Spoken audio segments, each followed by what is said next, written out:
చేస్తారు? అసలు నేను చేసిన తప్పేంటి, నేను చేసిన అన్యాయం ఏంటి? ప్రజల కోసం బరాబర్ ఆ క్వారీలో ఇబ్బంది అవుతుంది, ఇల్లీగల్ గా నడుస్తుంది క్వారీ. అది రేవంత్ రెడ్డి బేనామీ, సీతక్క బేనామీ, కడియం శ్రీహరి బేనామీ, ఎమ్మెల్యే నాగరాజ్ బేనామీ. వాళ్ళ బేనామీలకి కొన్ని ఇందులో రాస్తాడు. ఇదేం పద్ధతి? అసలు ఇదేం నాకు నోటీస్ ఇవ్వకుండా మీరు ఎట్లా అరెస్ట్ చేస్తారు? రేవంత్ రెడ్డి చెప్తే మీరు అరెస్ట్ చేస్తారా? రేవంత్ రెడ్డి చెప్తే మీరు అరెస్ట్ చేస్తారా? రేవంత్ రెడ్డి ఇదే కాదు కదా, రేవంత్ రెడ్డి మీ జీతం మీద రేవంత్ రెడ్డి ఇస్తలేదు కదా. ఇదేం పద్ధతి? ఇది పద్ధతి కాదు కదా.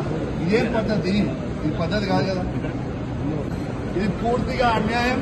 రేవంత్ రెడ్డి గారు పెట్టుకున్న అక్రమ కేసు ఇది. కమలాపూర్ మండలంలో గుండేడ్ గ్రామంలో ఇల్లీగల్ మైన్ నడుస్తా ఉంది. దీనికి ఆయన రేవంత్ రెడ్డి ఆధ్వర్యంలో సీతక్క, తర్వాత కడియం శ్రీహరి, ఎమ్మెల్యే నాగరాజ్ గారి బెనామీ. ఖచ్చితంగా నిలదీస్తాం, ఖచ్చితంగా అడుగుతూనే ఉంటాం, ఊపుకునే ప్రసక్తే లేదు. మీరు చేస్తున్న అన్యాయం.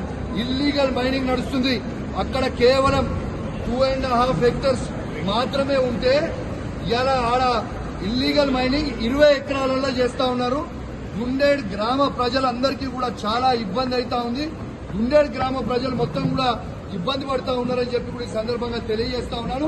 ఆ ప్రజలు ఇలా హెల్మెట్లు పెట్టుకొని మరి చేసే పరిస్థితిగా ఉంది. ఇలా ప్రజలందరూ కూడా గమనించాలి.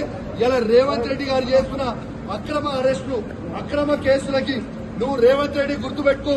నువ్వు ఎన్ని కేసులు పెట్టినా, ఎన్ని బెదిరించినా భయపడేది లేదు. నీ సంగతి తప్పకుండా చెప్తాం. ఖచ్చితంగా ప్రజలలో చెప్తాం, ఖచ్చితంగా చెప్పే ప్రయత్నం చేస్తాం. జై తెలంగాణ, జై కేసీఆర్.